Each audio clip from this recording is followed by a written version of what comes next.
Is it my turn now? It's your turn. Well, Sit down, but there's some people in the, a few people in the hallway.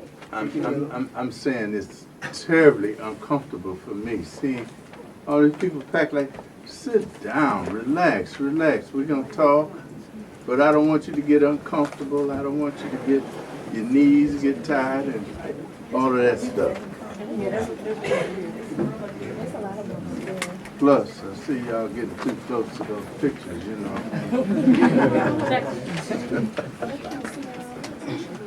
Let me say, first of all, thank you so much for being here, for inviting me. But as we're giving out accolades, I think it's very important that you give Bing Davis a hand.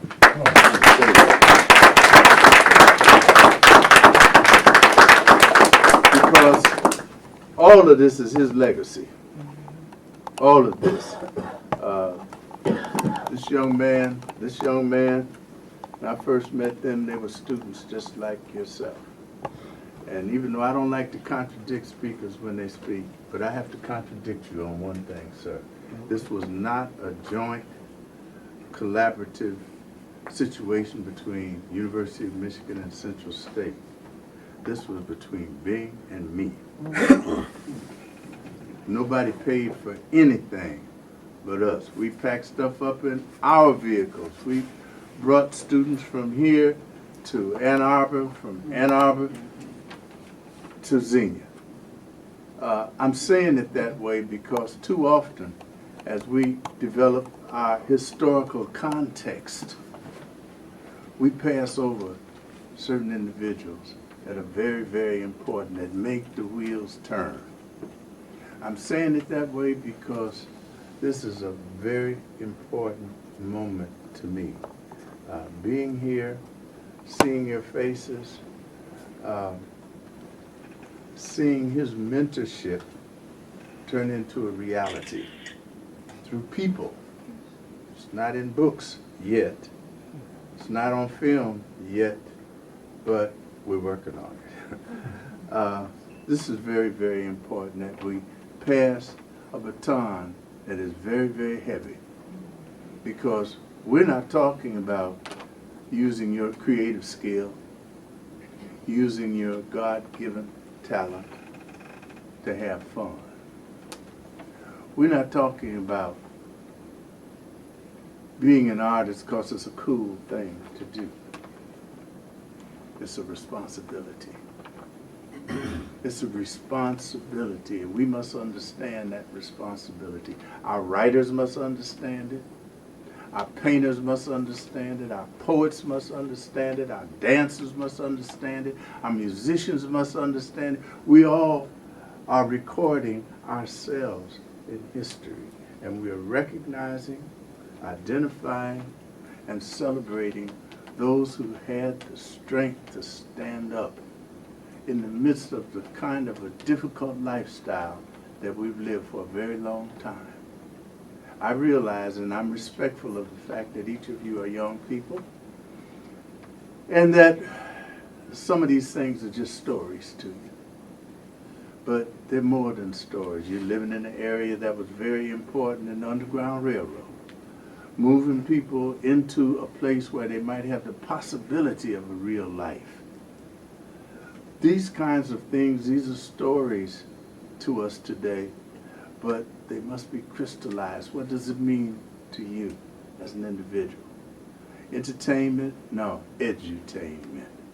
Edutainment. Learn from everything that exists. Learn about the good, and yes, even learn about the bad, because that teaches you things to avoid and avert. And so we learn about ourselves, we learn about the past, because as the concept of Sankofa, you can't possibly understand today if you don't understand yesterday, and no way can you plan tomorrow. Tomorrow is now. I haven't seen anybody go to bed today and wake up tomorrow. When they wake up, it's today. And so you know your activity, you know your thought, you know the meaningfulness of your creativity is so very important. So it's important for you to try and be as accurate in your thought as you possibly can. That doesn't distill your creativity, to be accurate, okay? Take this painting right here, for example. No, wait, I ain't gonna do that yet. There's two pieces on the wall over here, and it's called the cause of it all. Cotton and sugar cane. Cotton and sugar cane. There's one more coming. I got to do one more because I got to put tobacco also. Tobacco, cotton, and sugar cane. Our foreparents were brought here to develop an industry, not for compensation, not for anything other than profit. And in order to maintain that,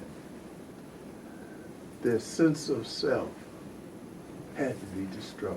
Mm. One of the worst things that could ever happen is to take a culture away from a people.